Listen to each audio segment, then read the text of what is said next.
Selamat datang di channel Cerita Judul. Semoga cerita ini menjadi inspirasi dan motivasi kita terhindar dari jeratan judi online. Selamat mendengarkan. Bagian 1, Awal yang Manis. Doni adalah seorang pria berusia 35 tahun yang hidup sederhana di pinggiran kota.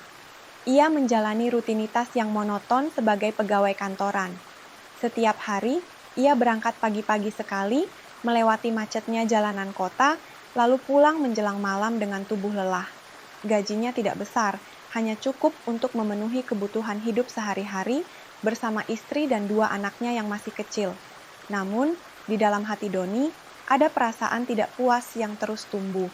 Ia sering merasa bahwa kehidupannya begitu datar dan tidak memberikan kebahagiaan yang diimpikan. Melihat tetangga-tetangga yang memiliki mobil baru atau liburan ke luar negeri membuatnya merasa iri.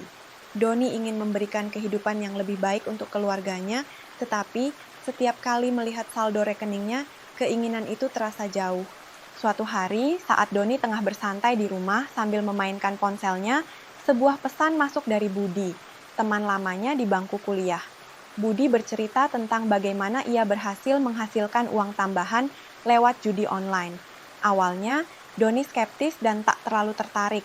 Namun, Budi terus membujuknya dengan berkata bahwa ini bukan judi yang berbahaya. Ini cuman game biasa, Don. Gampang banget menangnya. Aku baru main seminggu udah untung jutaan. Gak ada salahnya nyoba, kan? Dengan ragu-ragu, Doni akhirnya memutuskan untuk mencoba. Ia berpikir bahwa memasang taruhan kecil tidak akan merugikannya. Doni pun mengunduh aplikasi judi online itu dan memasukkan sedikit uang dari tabungannya. Saat itu, ia masih merasa yakin bisa berhenti kapan saja.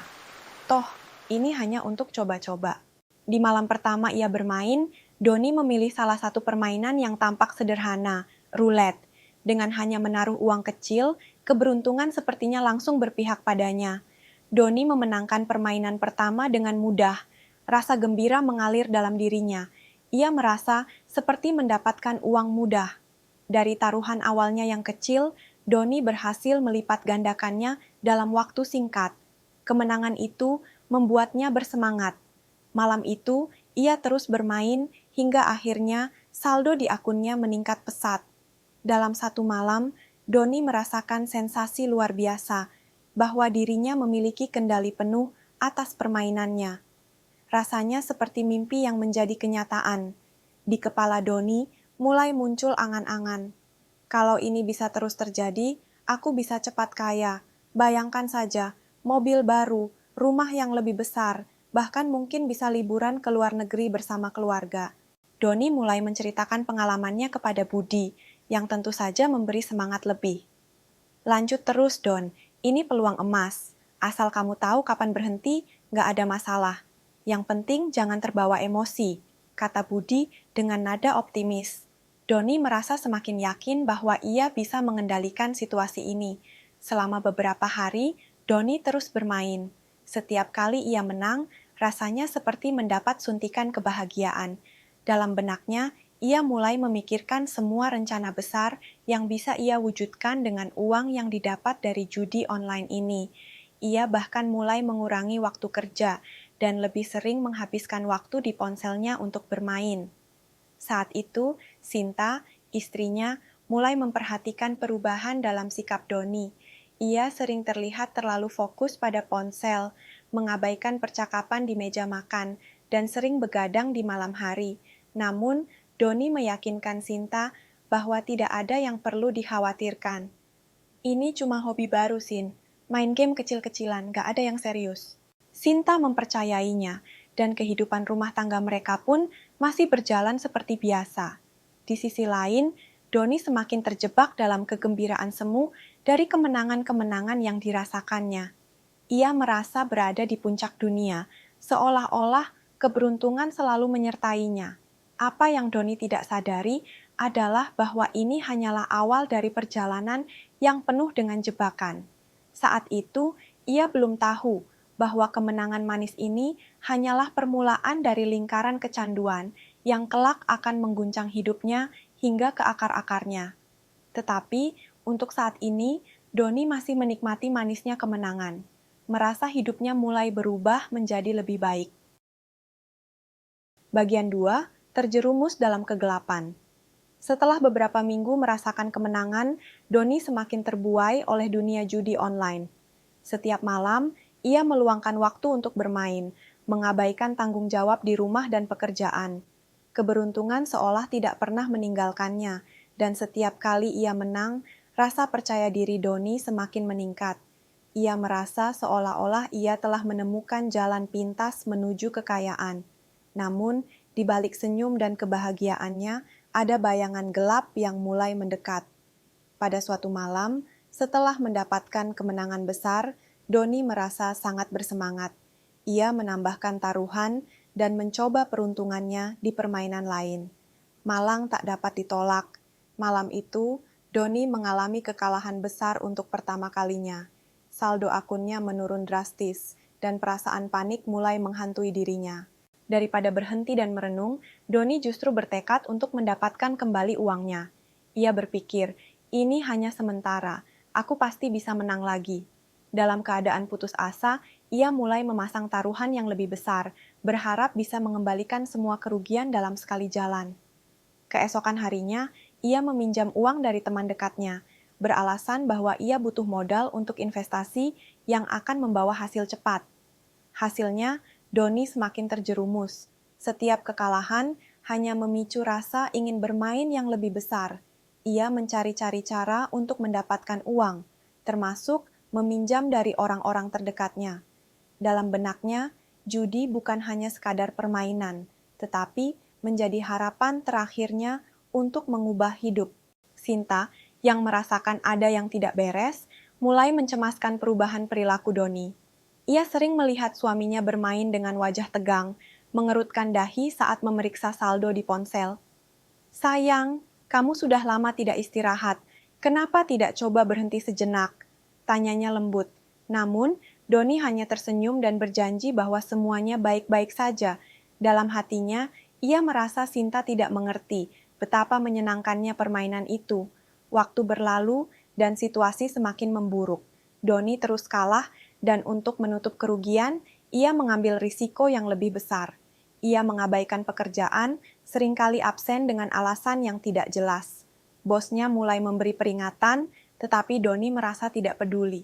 Semua pikirannya terfokus pada perjudian. Hutang mulai menumpuk. Doni mengabaikan tagihan-tagihan rumah tangga, bahkan hingga beberapa kali Sinta harus meminjam uang dari keluarga untuk memenuhi kebutuhan sehari-hari. Saat ditanya tentang uang yang hilang, Doni selalu mencari-cari alasan dan berjanji akan segera membayar. Namun, janji-janji itu hanya omong kosong, dan Sinta semakin meragukan kejujuran suaminya. Di suatu malam yang kelam, Doni kembali bermain dengan harapan terakhir. Dengan sisa uang yang tersisa, ia berani memasang taruhan lebih tinggi. Namun, nasib tidak berpihak padanya. Kalah lagi. Dalam sekejap, semua yang telah ia dapatkan dan impikan lenyap begitu saja. Rasa panik dan putus asa menguasai dirinya. Di saat itulah, Doni merasa seperti terperosok ke dalam jurang yang dalam, tidak tahu bagaimana cara untuk bangkit kembali. Keesokan paginya, Doni merasa hampa. Ia melihat Sinta yang menatapnya dengan mata penuh kekhawatiran dan air mata. "Doni, kita harus bicara. Ini tidak bisa terus begini," kata Sinta. Suaranya bergetar. Doni tahu bahwa ia harus menghadapi kenyataan, tetapi ia tidak bisa. Ia terjebak dalam kebohongan dan ketidakpastian, tidak tahu bagaimana cara mengatasi masalah yang diciptakannya sendiri. Doni mulai merasa terasing. Ia tidak bisa lagi bermain tanpa rasa bersalah, tetapi ia juga tidak bisa berhenti. Dalam pikirannya, ada suara yang terus berkata, "Cukup satu kali lagi, cukup satu kali lagi, dan semuanya akan kembali normal." Ia terjebak dalam lingkaran setan, terus mencoba untuk kembali ke titik awal ketika semuanya masih terasa manis. Hari-hari berlalu dan hidupnya semakin gelap. Ia menjadi semakin tidak teratur, baik di tempat kerja maupun di rumah. Keluarganya mulai merasakan dampak dari kecanduannya, dan Sinta semakin frustasi melihat suaminya yang dulunya ceria kini menjadi sosok yang penuh tekanan dan kegelapan. Dengan hutang yang menumpuk dan hubungan yang semakin memburuk, Doni berada di tepi jurang. Keputusan untuk melanjutkan judi atau mencari bantuan mulai menghantuinya, tetapi ia tidak tahu kemana harus pergi. Ketika malam datang, ia merindukan kebahagiaan yang dulu. Namun dalam kegelapan ini, harapan tampak semakin redup. Doni merasakan bahwa ia telah terperosok jauh dan tidak ada jalan keluar yang jelas di hadapannya. Bagian 3, kehancuran yang tak terelakkan. Setelah berbulan-bulan terjebak dalam kecanduan judi online, kehidupan Doni semakin memburuk. Hutang yang menumpuk dan pengabaian tanggung jawab membuatnya terasing dari keluarganya. Sinta seringkali terbangun di malam hari, hanya untuk menemukan Doni masih duduk di depan layar ponsel, matanya kosong dan tampak putus asa. Ia merasa kehilangan suaminya yang dulu, yang selalu ceria dan penuh harapan. Pada suatu malam, setelah mengalami kekalahan berturut-turut, Doni merasa semakin terpuruk. Ia mencoba meyakinkan dirinya bahwa ini hanya masalah sementara, tetapi kenyataan terus menghantui pikirannya. Keesokan paginya, saat membuka ponsel, ia menemukan banyak pesan dari para penagih utang. Mereka menuntut pembayaran dan nada mereka semakin mengancam. Doni merasa terjepit dalam keadaan yang tidak bisa ia kendalikan. Dalam kekalutan, Doni mulai meminjam uang dari teman-teman dan bahkan keluarganya. Setiap kali ia meminjam, ia berjanji untuk segera membayar kembali. Namun, begitu mendapatkan uang, ia langsung kembali bermain, berharap dapat menggandakan uang tersebut dan menutupi semua utangnya. Namun, harapan itu hanya mengantar pada kekecewaan yang lebih besar. Suatu hari, Sinta menemukan beberapa utang yang tidak terbayar. Ia mencoba untuk mendiskusikannya dengan Doni, tetapi ia hanya mendapat jawaban yang evasif. "Aku sedang berusaha, Sin. Beri aku waktu," katanya. Sinta merasakan ada sesuatu yang sangat salah. Ketidakpastian dan ketakutan menyelubungi hatinya, tetapi ia tetap berusaha untuk memberikan dukungan. Tepat saat Doni merasa semuanya akan membaik, keadaan semakin memburuk. Suatu malam, ia memasang taruhan besar dengan harapan bisa mendapatkan kembali semua yang hilang. Ia menaruh semua uang sisa yang ia miliki dan menunggu dengan tegang. Namun, saat hasilnya keluar, semuanya hancur dalam sekejap. Doni terjatuh dalam keputusasaan yang mendalam. Ia merasakan beban berat di dadanya, seolah-olah dunia telah runtuh di sekelilingnya. Dalam keadaan putus asa, Doni pergi ke tempat judi fisik untuk mencari pelarian. Di sana, ia bertemu dengan banyak orang yang juga terjebak dalam kebiasaan buruk yang sama. Ia merasa seperti menemukan teman, tetapi ini hanya memperburuk kecanduannya. Ia mulai menghabiskan lebih banyak waktu di sana, kehilangan kesadaran akan dunia luar. Uang yang seharusnya digunakan untuk kebutuhan keluarga habis dalam sekejap. Kembali ke rumah, Sinta semakin khawatir. Ia menghubungi teman-teman Doni, mencoba mencari tahu apa yang terjadi. Ketika salah satu teman terdekatnya memberitahu bahwa Doni terlihat tidak seperti biasanya, Sinta memutuskan untuk berbicara langsung dengan suaminya. Malam itu, setelah Doni pulang, Sinta menghadapnya dengan air mata di mata. "Doni, kita tidak bisa terus begini. Ini bukan hanya tentang uang, tapi tentang kita. Tentang keluarga. Aku merasa kau semakin menjauh," kata Sinta dengan suara bergetar. Doni merasa tertekan, tetapi alih-alih membuka diri, ia malah marah. "Kau tidak mengerti, Sin. Aku hanya butuh satu kesempatan lagi," teriaknya. Malam itu, pertengkaran tak terhindarkan. Emosi meledak, dan Sinta memohon agar Doni mendapatkan bantuan. Namun, Doni merasa semua orang hanya menjatuhkannya ke bawah. Dalam amarahnya, ia mengatakan hal-hal yang menyakitkan, dan itu semakin merobek hati Sinta. Ia merasa tidak ada lagi jalan keluar. Doni pun kembali ke dunia judi, lebih dalam daripada sebelumnya. Ia tidak hanya kehilangan uang, tetapi juga kehilangan kontak dengan teman-temannya dan ikatan dengan keluarganya.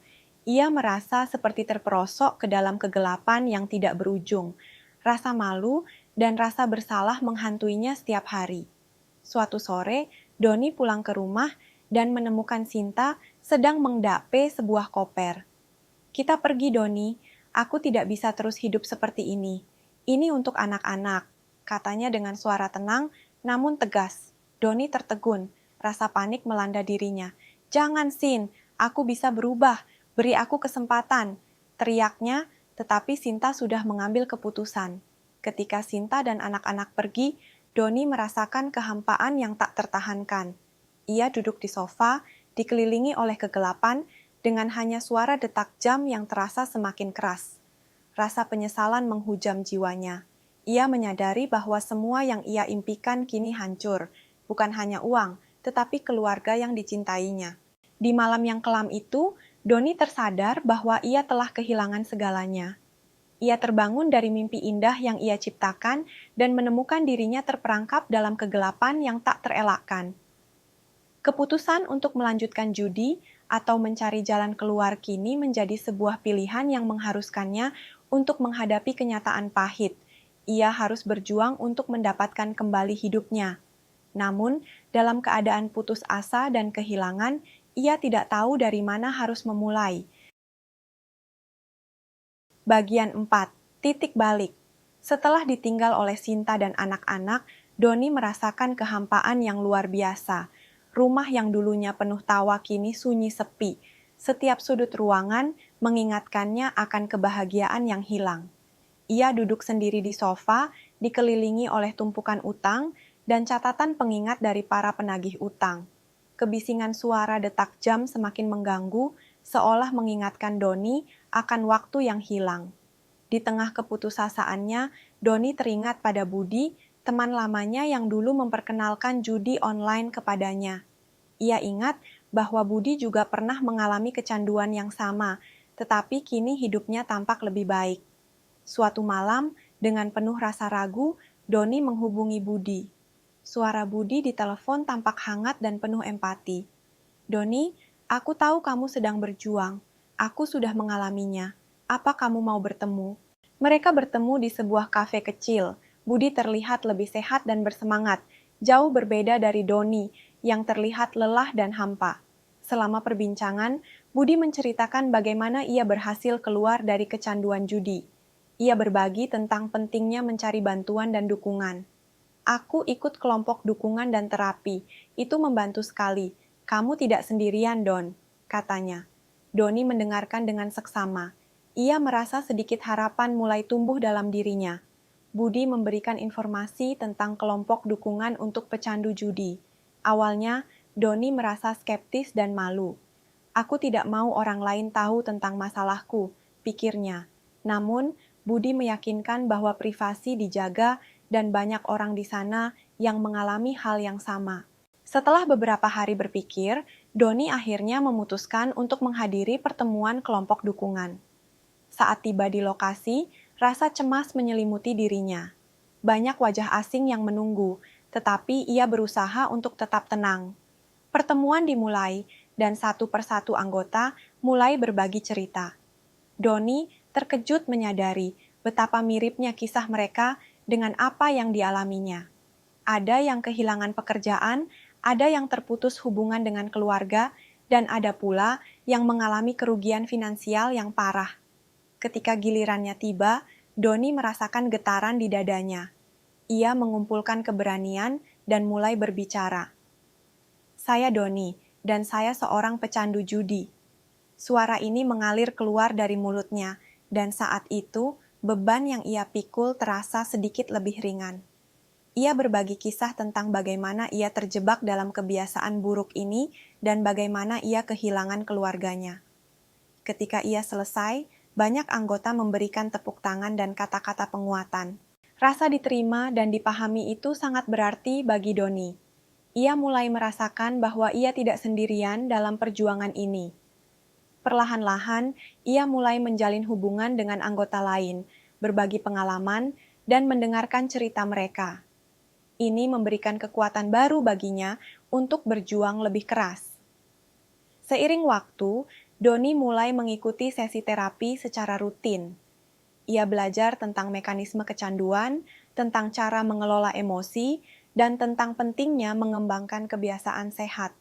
Doni juga mulai melakukan refleksi diri, mencoba memahami mengapa ia terjebak dalam perjudian di tempat pertama. Ia menyadari bahwa banyak dari kecanduannya berasal dari rasa ketidakpuasan dan keinginan untuk melarikan diri dari kenyataan hidup yang sulit. Setelah beberapa minggu, Doni merasakan perubahan signifikan dalam dirinya. Ia merasa lebih tenang dan lebih mampu mengendalikan pikirannya. Dalam salah satu sesi, Budi mengatakan, "Perubahan itu mungkin, Don. Kamu sudah melangkah jauh, tetapi jangan pernah berhenti berjuang." Kata-kata itu terukir dalam pikirannya. Dengan keberanian yang baru, Doni menghubungi Sinta. Ia meminta untuk bertemu, ingin menjelaskan segalanya. Ketika mereka bertemu, Doni mengungkapkan penyesalannya. Ia menceritakan tentang perubahannya, bagaimana ia berusaha untuk memperbaiki diri. "Aku ingin menjadi suami dan ayah yang lebih baik," katanya dengan tulus. Sinta mendengarkan, tampak ragu tetapi juga sedikit terbuka. Sinta melihat perubahan dalam diri Doni, tetapi ia tahu bahwa perjalanan masih panjang. "Aku ingin percaya padamu, Don, tapi aku butuh waktu," katanya dengan lembut. Doni menerima semua itu, berjanji untuk terus berusaha dan tidak akan menyerah. Ia tahu bahwa kepercayaan itu harus dibangun kembali, dan ia siap untuk berjuang. Hari-hari berlalu, dan Doni terus menghadiri kelompok dukungan dan terapi. Ia mulai menemukan kembali tujuan hidupnya. Dengan dukungan teman-teman barunya, ia belajar untuk merencanakan masa depan yang lebih baik, bukan hanya untuk dirinya, tetapi juga untuk Sinta dan anak-anak. Rasa optimis mulai tumbuh di dalam hatinya, menggantikan ketakutan dan keputusasaannya. Di tengah perjuangan, Doni menemukan kembali kebahagiaan yang sederhana, waktu bersama anak-anak, membantu mereka belajar, dan merencanakan kegiatan keluarga kecil. Setiap momen berharga menjadi motivasi untuk terus melangkah maju. Dalam hati, ia tahu bahwa jalan ke depan masih panjang, tetapi kini ia tidak lagi merasa sendirian. Doni telah mengambil langkah pertama menuju perubahan yang nyata. Dari titik terendah dalam hidupnya, ia mulai menemukan kekuatan untuk bangkit. Tidak hanya untuk dirinya sendiri, tetapi juga untuk orang-orang yang ia cintai. Bagian 5. Kemenangan sejati. Setelah beberapa bulan berjuang untuk memulihkan hidupnya, Doni merasakan perubahan signifikan dalam diri dan pandangannya. Dengan dukungan kelompok, terapi, dan komitmennya untuk menjadi lebih baik, ia mulai membangun kembali kepercayaan diri dan keinginan untuk hidup yang lebih bermakna. Satu hari, Doni menghadiri pertemuan rutin kelompok dukungan. Kali ini, ia merasa lebih berani untuk berbagi tentang perjalanannya. "Dulu, saya hanya berpikir tentang kemenangan materi," katanya. "Sekarang, saya menyadari bahwa kemenangan sejati adalah ketika kita bisa mengatasi tantangan dalam diri kita dan membangun kembali hubungan yang telah rusak." Suasana dalam ruangan menjadi penuh semangat ketika anggota lain memberikan dukungan dan saling berbagi inspirasi. Mendengar cerita Doni, banyak anggota yang terinspirasi. Mereka melihat bagaimana Doni, yang dulunya terpuruk, kini berdiri teguh dengan harapan baru. Dalam pertemuan itu, Doni juga menceritakan tentang Sinta dan anak-anak. Ia menjelaskan betapa pentingnya mereka dalam hidupnya, dan betapa ia bertekad untuk memperbaiki hubungan itu. Ia berbagi rencana untuk mencoba mendekati Sinta dan anak-anak dengan cara yang lebih baik, penuh kasih sayang dan kesabaran. 1 minggu setelah pertemuan itu, Doni memberanikan diri untuk mengajak Sinta berkencan. Ia merencanakan sebuah hari khusus di taman, di mana mereka bisa berbicara dengan tenang dan saling mendengarkan. Ketika mereka bertemu, Doni merasa berdebar. Ia ingin Sinta melihat bahwa ia telah berubah. Di taman, mereka duduk di bangku yang teduh. Doni mulai berbicara dengan lembut. "Sinta, aku ingin mengucapkan terima kasih karena masih memberiku kesempatan. Aku tahu aku telah banyak mengecewakanmu, dan aku sangat menyesal." Sinta mendengarkan dengan serius, wajahnya masih menunjukkan sedikit keraguan, namun ada kilau harapan di matanya. Doni melanjutkan, "Aku sudah berusaha untuk berubah. Aku ikut kelompok dukungan dan terapi. Aku ingin jadi suami dan ayah yang lebih baik. Aku berjanji akan bekerja keras untuk itu." Sinta memandang Doni, melihat kejujuran di matanya. Meskipun ia masih khawatir, Ia merasa tergerak oleh usaha Doni. Malam itu, mereka menghabiskan waktu berbicara dengan mendalam. Doni berbagi tentang perjalanan sulitnya dan bagaimana ia berkomitmen untuk tidak pernah kembali ke jalan lama. Sinta mulai membuka hatinya sedikit demi sedikit. Ia merasakan keinginan Doni untuk berubah, dan itu memberinya harapan baru. Seiring berjalannya waktu, Doni berusaha keras untuk membuktikan perubahan nyata. Ia mulai terlibat dalam aktivitas anak-anak, membantu mereka mengerjakan PR, dan merencanakan kegiatan keluarga seperti bersepeda dan piknik. Momen-momen kecil itu menjadi sangat berharga baginya. Ia belajar bahwa kebahagiaan tidak hanya terletak pada kesuksesan materi, tetapi juga dalam hubungan dan waktu yang dihabiskan bersama orang-orang tercinta. Sinta melihat perubahan dalam diri Doni dan perlahan-lahan mulai kembali membuka diri. Mereka mulai saling berbagi cerita dan mimpi. Doni tidak hanya berjuang untuk dirinya sendiri, tetapi juga untuk keluarganya. Ia menginginkan masa depan yang lebih baik bagi anak-anak mereka, penuh kasih sayang dan tanpa beban. Setelah beberapa bulan, Doni berhasil melunasi sebagian besar utangnya. Meskipun masih ada yang tersisa, ia merasa lebih tenang. Dengan komitmennya untuk tidak kembali ke kebiasaan lama, ia mulai merasakan kembali kendali atas hidupnya. Setiap hari, ia meluangkan waktu untuk berlatih mindfulness dan refleksi diri yang membantunya tetap fokus pada tujuan jangka panjang. Di suatu malam, ketika mereka berkumpul di ruang tamu, Doni melihat anak-anaknya tersenyum dan bermain. Hatinya dipenuhi rasa syukur. Ia menyadari bahwa kehidupan yang baik bukan hanya tentang memiliki banyak uang, tetapi tentang kebersamaan dan cinta yang tulus. Momen itu menjadi kemenangan sejatinya, sebuah pengingat bahwa perubahan itu mungkin dan bahwa kebahagiaan bisa ditemukan di tempat yang paling sederhana. Pada akhirnya, Doni memahami bahwa proses pemulihan bukanlah tentang mencapai tujuan akhir, tetapi tentang perjalanan itu sendiri. Bagaimana kita tumbuh, belajar dari kesalahan, dan menemukan kekuatan untuk bangkit. Kemenangan sejati adalah ketika ia bisa menjalani hidup dengan integritas, penuh kasih sayang, dan rasa syukur, serta membangun kembali jembatan yang sempat runtuh dengan keluarganya. Doni melihat masa depan dengan harapan baru.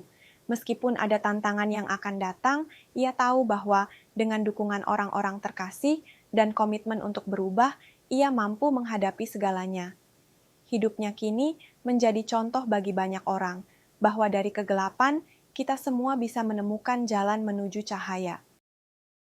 Pelajaran yang bisa diambil, jangan pernah tergoda dengan janji kekayaan instan. Semua yang berharga dalam hidup membutuhkan usaha dan pengorbanan. Kendalikan keinginan diri, kecanduan, baik itu judi atau hal lain, bisa menghancurkan hidup jika tidak segera ditangani. Minta bantuan saat merasa terpuruk. Tidak ada salahnya meminta pertolongan ketika kita merasa sudah tidak mampu menghadapinya sendiri. Hargai hubungan dan orang yang mencintai kita. Keluarga dan orang terdekat adalah harta paling berharga yang tidak bisa digantikan dengan uang. Kemenangan sejati bukan soal materi, tapi soal pengendalian diri dan kesadaran untuk menjalani hidup dengan bijak.